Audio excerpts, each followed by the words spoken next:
പ്രശ്നങ്ങൾ ഇന്ന് എന്നത്തേതിനേക്കാളും വളരെ രൂക്ഷമായിക്കൊണ്ടിരിക്കുന്ന ഒരു കാലഘട്ടമാണ്. കുട്ടികളുടെ പ്രശ്നങ്ങൾ എന്ന് കേൾക്കുമ്പോൾ തന്നെ നാം വിചാരിക്കുന്നത് ആ പ്രശ്നങ്ങൾ അവർ തന്നെ ഉണ്ടാക്കി വെക്കുന്നതാണ് എന്നാണ്. എന്നാൽ ഇനി പറയുന്ന സംഭവം ശ്രദ്ധിക്കുക.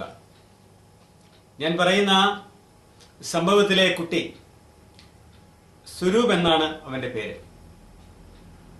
അവൻ ഇപ്പോൾ 7ാം ക്ലാസ്സിലാണ് പഠിക്കുന്നത്. സ്വരൂപ് ക്ലാസ്സിൽ ഒട്ടും ശ്രദ്ധിക്കുന്നില്ല. അവൻ പഠനത്തിൽ വളരെ പിന്നോക്കം നിൽക്കുന്നു.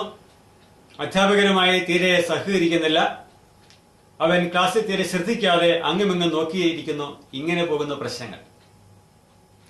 വളരെ വിവേകവതിയായ ഒരു അധ്യാപികയാണ് സ്വരൂപിന്റെ ക്ലാസ് ടീച്ചർ.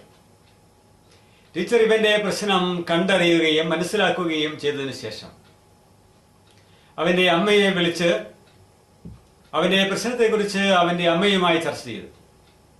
അപ്പോൾ എന്റെ അമ്മയ്ക്കൊരു പ്രശ്നം, ഈ കുട്ടിയുടെ പ്രശ്നത്തെ സംബന്ധിച്ച് പല കാര്യങ്ങൾ പറയുവാനുണ്ടായിരുന്നു. അതിൽ സുപ്രധാനമായ ഒന്ന് ഈ കുട്ടിയുടെ ബാല്യകാല അനുഭവത്തെക്കുറിച്ചാണ്. ബാല്യകാല അനുഭവം എന്ന് പറയുമ്പോൾ ഈ കുട്ടി 2, 2.5, 3 വയസ്സുള്ള കാലഘട്ടത്തിൽ തന്നെ ഈ കുട്ടിയെ അംഗൻവാടിയിൽ ചേർത്തതാണ്. അംഗൻവാടിയിലെ ടീച്ചർ വളരെ ശ്രദ്ധയോടെ ഈ കുട്ടിയുടെ കാര്യങ്ങൾ ശ്രദ്ധിച്ചിരുന്നു. എന്നാൽ സ്വന്തം കുഞ്ഞാണെങ്കിൽ പോലും അപ്പിയിട്ടാല് അത് കഴുകിച്ച് വൃത്തിയാക്കുമ്പോൾ അല്പമെങ്കിലും അറപ്പ് തോന്നുക സാധാരണമാണ്. അപ്പോൾ ഈ അംഗൻവാടി ടീച്ചറിനെ സംബന്ധിച്ചിടത്തോളം ഈ കുട്ടിയുടെ ഇത്തരം ചില സ്വഭാവങ്ങളെ എങ്ങനെ ഉൾക്കൊള്ളുവാൻ കഴിയുമെന്ന് നിങ്ങൾ ആദ്യമേ തന്നെ ഊഹിച്ചുകൊള്ളുക. സംഭവം ഇങ്ങനെയാണ്.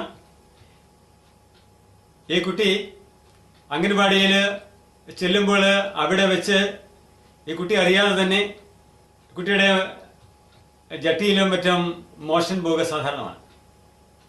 അങ്ങനെ സംഭവിച്ചതിന്റെ ഫലമായി ഈ കുട്ടിയെ ഈ അധ്യാപിക ശിക്ഷിക്കുകയും ഒരു ദിവസം ഒരു കൊച്ചു ബനിയൻ മാത്രം ഇട്ടുകൊണ്ട് നഗ്നനായി ഈ കുട്ടിയെ വീട്ടിലേക്ക് മറ്റൊരു കുട്ടിയുടെ രക്ഷിതാവിനൊപ്പം പറഞ്ഞയക്കുന്ന സാഹചര്യം ഉണ്ടായി. ഇക്കാര്യം ഇപ്പോൾ ഈ അമ്മ ഓർമ്മിക്കുമ്പോൾ അവരുടെ കണ്ണുകൾ നിറയുകയും കണ്ണുനീർ ധാരധാരയായി ഒഴുകുകയും ചെയ്യുന്നു എന്നതാണ് സത്യം. എന്തായാലും കുട്ടിയെ സംബന്ധിച്ചിടത്തോളം കുട്ടിയുടെ പഠനത്തിലുണ്ടായ തളർച്ചയുടെയും പിന്നാക്കത്തിന്റെയും കാരണം ഇവിടെ കണ്ടെത്തുവാൻ സാധിക്കുന്നു. ഈ അമ്മ ഈ പ്രശ്നം വളരെ രൂക്ഷമായി അല്ലെങ്കിൽ ഗൗരവതരമായ ഒന്നാണെന്ന് എന്നോട് ഓർമ്മിപ്പിച്ചു. കൗൺസിലിംഗിന് എത്തുമ്പോൾ ഈ കുട്ടിയെ കൊണ്ടുവരുമ്പോൾ ഈ കുട്ടിയെ അടുക്കിലിരുത്തി തന്നെ ഈ അമ്മ ഈ പഴയ സംഭവങ്ങളും ഇതിനോടനുബന്ധിച്ചുണ്ടായ പ്രശ്നങ്ങളും അവതരിപ്പിച്ചു. ഏതായാലും കുട്ടി ചെറുപ്പം മുതൽ തന്നെ പഠനത്തിൽ വളരെ പിന്നോട്ടായിരുന്നു എന്ന് പറഞ്ഞു. ഏതായാലും ഈ കുട്ടിയുടെ ജീവിത അനുഭവങ്ങളിലേക്ക് ഹിപ്നോസിസ് ടെക്നിക്കിലൂടെ കടന്നു ചെല്ലേണ്ടി വന്നു. കാരണം പഴയ സംഭവമാണ് ഇതിന് കാരണം.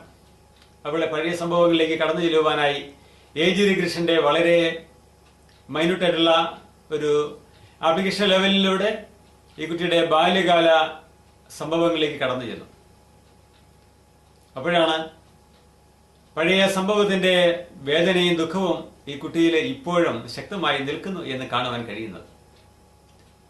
ഈ പ്രശ്നം കണ്ടെത്തി കഴിഞ്ഞപ്പോൾ ഈ പ്രശ്നത്തിന് ആവശ്യമായ പരിഹാരം നൽകിയപ്പോൾ ഈ കുട്ടി തന്റെ പ്രശ്നത്തിൽ നിന്ന് മോചിതനായിത്തീരുന്നത് കണ്ടു. കൂടാതെ ഈ കുട്ടിക്ക് പഠന സംബന്ധമായി കൃത്യമായ ഒരു ഡിസിപ്ലിൻ, ഒരു അച്ചടക്കം, ഒരു പഠന രീതി ഇതുവരെ ഉണ്ടായിട്ടില്ല എന്ന് മനസ്സിലാക്കുവാനും സാധിച്ചു. കുട്ടിക്ക് ഇത്തരത്തിലുള്ള പരിശീലനവും കൗൺസിലിംഗിലൂടെ നൽകുകയുണ്ടായി. ഏതായാലും ഇതിന്റെ നല്ല ഫലം ഈ കുട്ടിയിൽ കാണപ്പെട്ടു. കുട്ടി പിന്നീട് നന്നായ രീതിയിൽ, വളരെ ആകർഷകമായ രീതിയിൽ പഠിച്ചുയരുന്നതിന് കാരണമായി തീർന്നു. സുരുവിന്റെ അധ്യാപികയെ പ്രത്യേകം അറിയിച്ചു, കുട്ടിയുടെ കാര്യങ്ങൾ വളരെ ശ്രദ്ധിക്കണം, കുട്ടിക്ക് പ്രത്യേകമായ ശ്രദ്ധ, പേഴ്സണൽ അറ്റൻഷൻ നൽകണം എന്നുള്ള കാര്യം അറിയിച്ചു കൊടുത്തു. ഏതായാലും ടീച്ചറിന്റെയും കൗൺസിലിംഗിന്റെയും ഒരുമിച്ചുള്ള സമ്മിക്കായ പ്രയോഗത്തിന്റെ ഫലമായി അല്ലെങ്കിൽ ശ്രദ്ധയുടെ ഫലമായി ഈ കുട്ടിയുടെ ജീവിതം രക്ഷപ്പെടുന്നതിന്, ഒരു അച്ചടക്കവും ജീവിതത്തിൽ ഒരു ലക്ഷ്യവും നേടുന്നതിന് വളരെയധികം സഹായകരമായി തീർന്നു. ഈ സംഭവം കേട്ടുകൊണ്ടിരിക്കുന്ന എല്ലാ അമ്മമാരും പിതാക്കന്മാരും സഹോദരങ്ങളുമൊക്കെ തങ്ങളുടെ സഹോദരങ്ങളുടെ അല്ലെങ്കിൽ തങ്ങളുടെ പരിചയത്തിലുള്ള കുട്ടികളുടെ ഇത്തരം പ്രശ്നങ്ങൾക്ക് പരിഹാരമുണ്ട് എന്ന് ആദ്യം മനസ്സിലാക്കുക.